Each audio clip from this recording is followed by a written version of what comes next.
Okay. Hello world, this is Prince Sefa-Boakye. I am in the city of San Diego, California, sitting inside the luxurious University Club restaurant located here in downtown San Diego at Symphony Towers. And I'm sorry you guys can't see this, but we are on top of the world. It's a really beautiful view. And today I have a special guest by the name of Mark Halby. Mark Halby is not only a member here, but a partner at Halby Group, a financial planning and insurance services. They are based in Nevada City, California, but they are serving the state of California here in San Diego, California. And so, Mark, thank you so much for being on the show. Yeah, happy to be here. Definitely. And also, guys, one cool fact is this. He is a Proud Aztec. He received his Go Aztecs all the way. He received his bachelor's degree in business administration with an emphasis in financial services at San Diego State University. So I'm already excited already. So thank you so much, Mark, for being on the show. And today I want to get to know you and also what you do. So mind, if you can, please introduce yourself and tell my audience exactly what you do. Sure. My name is Mark Halby. I'm with the Halby Group. We're an insurance and financial services company in Nevada City. I provide financial planning services to individuals and groups. The Halby Group, we really focus mostly on helping small businesses with their employee benefits, but we also provide personal financial planning services to individuals as well. The group was started by my father. It's a family business. Family business, that's great. Yeah. Mom and Pop? Mom is in the business as well, as a matter of fact. Yeah, she does most of the books. I think she'd like to get out a little sooner than Dad and I, but it's a family business, and she's an important part of it. I see. So tell me, how did you get into financial planning? So as I mentioned, my dad is an insurance agent and has been for over 40 years. So growing up, I was really interested in the business, saw what my dad did, it looked interesting, and I thought, maybe that's for me. As I got a little older, I also got an interest in the capital markets, got interested in investments. I thought maybe that was the path I'd want to go. Somewhere around my senior year of high school, I sort of discovered what financial planning was. I knew at the time I wanted to do something either with insurance or investments.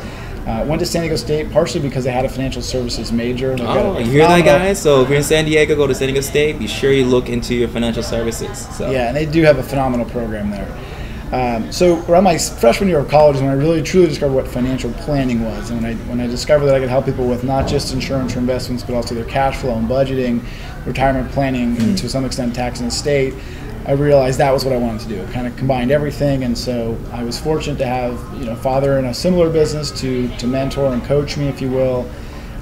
But discovered financial planning in San Diego State and pursued it from there. Now, one interesting fact is this: while you're at San Diego State, you were the founding member of the Financial Planning Association student chapter at CSU. That's pretty big. So tell me, how did that experience was, and did that help you as far as what you're doing now today? It definitely did, and I have to say I was one of about 6 or 7 founding members. We worked with the Financial Planning Association. Chris Rand was the president at the time, and he had mentioned to one of his assistants, who actually ended up being the president, that he was interested in starting a student chapter for the local FPA. She approached me, being that we were in a lot of financial planning courses together, and asked if I had an interest. I said yes. So I actually served as the group's first membership chair. Amazing. So it was a group effort. It was not solely okay. Need to give credit where credit is due. But it was a great experience. The group still exists today. In fact, I've gone back and spoken to the student chapter twice now, which is it's quite an experience when you were on the other side of that. Yeah, just 8 short years ago, trying to learn everything I could. Now here I am as the planner speaking to the group, which was a lot of fun. Amazing. Can I give you a high five? That's great. So now, I want to talk about your day-to-day activities as a financial planner. So do you go to your office, you have this big pile of papers, and you just kind of check off yes, no, or what is it like being a financial planner? So I do have a checklist that I follow. So I got that one. The day is never the same. Truly, Yeah. there are similar tasks that need to be done for every client, and within a given period of time. But every day is a little different. Right.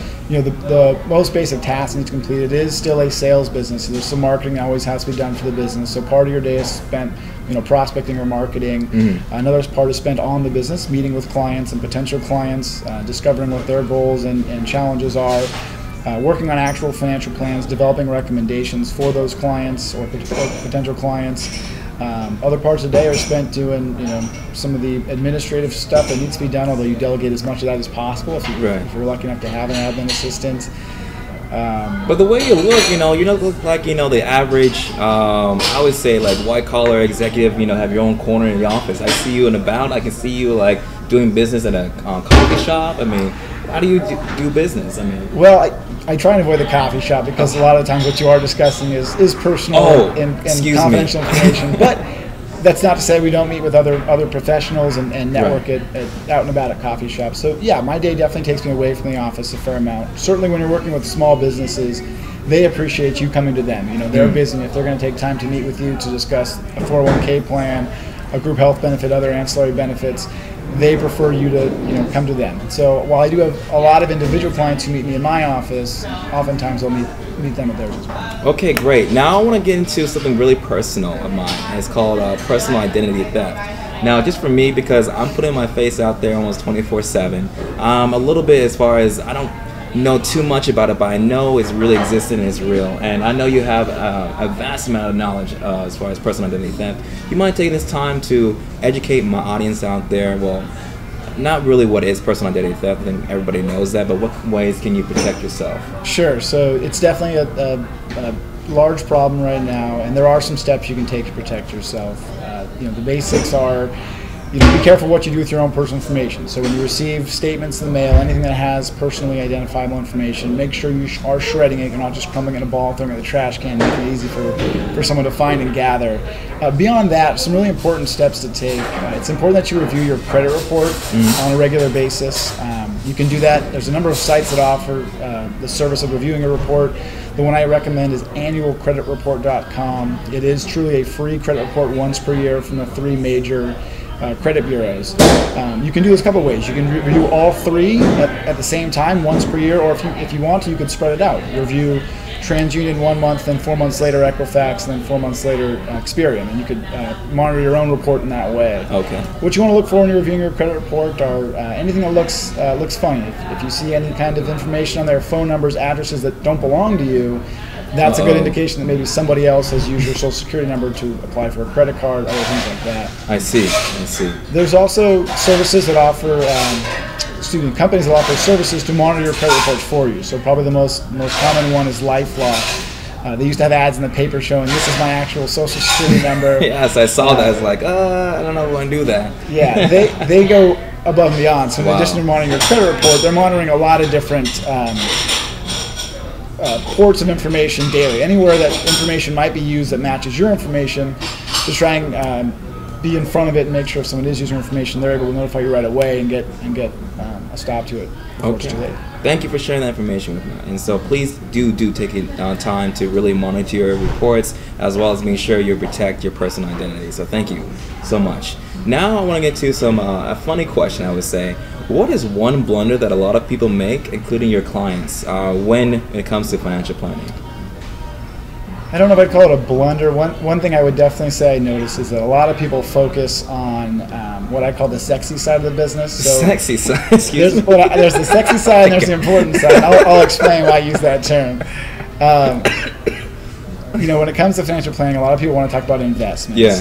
What's the hot stock? What's the news in the market? And they get kind of drawn into that area. Yeah, okay, I understand it now. it's the stuff that's fun to talk about, the water cooler with your friends or cocktail party, but it's not the important side, in my opinion. Not that it's not important. There's other important things to focus on, though, and I think a lot of individuals and businesses lose sight of some of the more important stuff, such as managing your cash flow, tracking your spending, making sure you have a certain amount being saved each month. So I don't mean to say that investments are not important, but I would say that it's more important that you are putting money away than where you're putting it. It's certainly you want to watch where you're putting it, make sure you're not doing anything overly risky, and making sure you're following some basic principles, but more important is that you actually have money to put away and that you're putting something aside for the future. And I think a lot of people lose sight of some of the fundamentals. Okay, thank you for that. So now I learned a new word, not a new word, but a new terminology in finance, sexy side. I'm probably going to regret it. Yeah, it's all good. Okay, so now what is the most rewarding aspect of your job?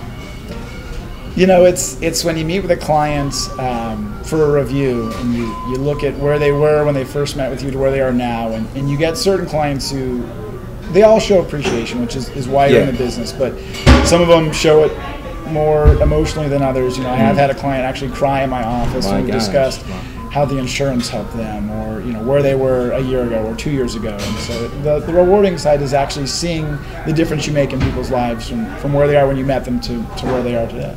Great. Well, I gotta salute to you or give you a hearty handshake.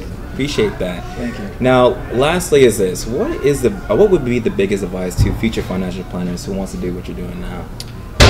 So this is actually something I spoke to the student chapter of the FPA about not long ago, and I think the biggest piece of advice I would give someone who's looking to get into the business is to not be afraid to ask a lot of questions. There's a lot of ways to get into the financial planning business, a number of different types of employers and ways to run a practice, and I think it's important that you explore all those routes, because there's no right or wrong. There's different approaches. They each have pros and cons, and it's going to be what's suitable for you. And so if you're a young college student out there, especially at SDSU, strongly encourage you to get involved, maybe with a financial planning association or other trade association, rub elbows with some professionals in the industry and learn what are the different ways I could run this business and which one of those sounds most appealing. Great. Well, thank you. Well, those are my questions. And so, where can my audience, or if not, potential clients, can contact you to help with their financial planning? Sure. So you can reach me by phone, email, and I'm happy to provide both of those if you want for the site or if I should. Yeah, I will provide the links below, guys. You can also find me on Twitter and coming soon Facebook for the business as well. So we're trying to get a little more involved in social media. Also, you can find him here at the University Club. So if you see his face or you see his interview, he'll be here. Well, for myself, for more people in entrepreneurship, you can go to my personal website, which is www.princesdailyjournal.com. I also have a Facebook page, which is facebook.com/princesdailyjournal, excuse me. And that's it. Thank you for tuning in. Until next time, guys, I'm going to do a quick toast to you and your success here at the University Club. Until next time, guys, be good and stay classy.